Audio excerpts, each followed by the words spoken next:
goodness. I don't know. Well, it's the new year. Is there anything just having to do with a fresh start you'd like to talk about, or a new year, or a fresh way of looking at something?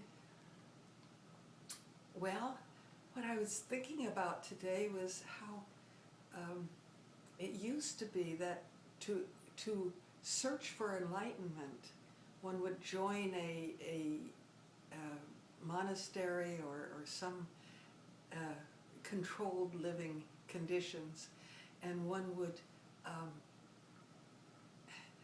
go through exercises with lots of discipline for maybe 15 or 20 years, and maybe enlightenment would come.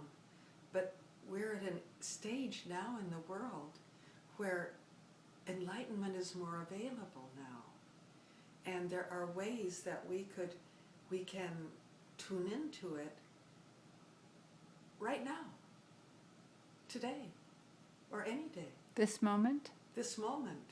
If you are open, if you can totally release your control and your feeling of wanting power, of wanting to be the one who becomes enlightened, and just simply open to that spiritual radiation.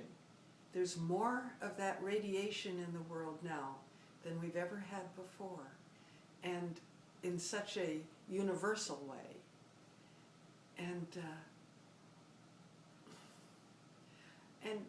it's to hit those moments of total enlightenment and to be aware of it, awake.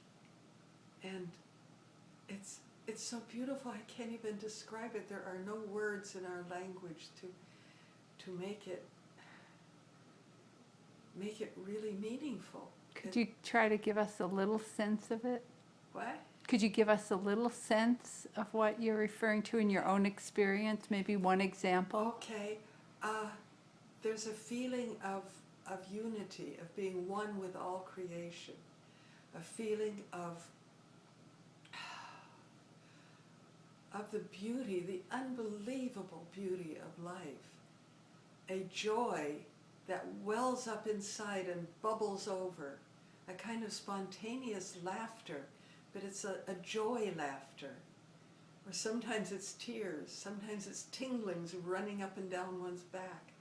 Or for different people it can be in different ways, but an overwhelming joy that is beyond anything this world can offer.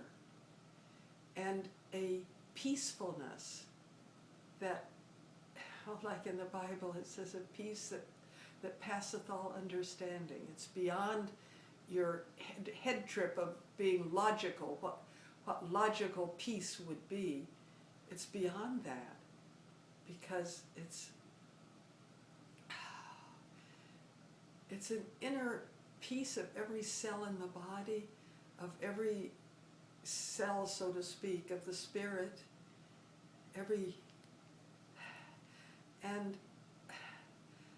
there's a capacity to love, and one just bubbles over with love for everybody, every person.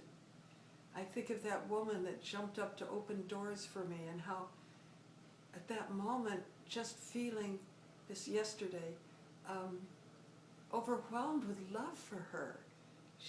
And you're talking to somebody, and instead of seeing their earth face in the way that you've always seen it before, there is a spirit sometimes, at moments, that shines through the face and transforms it into spirit.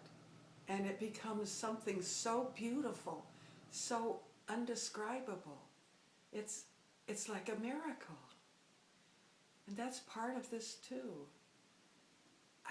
There are no words in any language on earth that I know of that can describe it. But I don't stay there all the time. I couldn't at this point, because we're in the world for a purpose, we're here to experience the ego, to bring the ego into the form of a willing, joyful servant or tool that is subject to the spirit. rather than to take off on its own power and its own desire for control. Thank you. Thank you very much.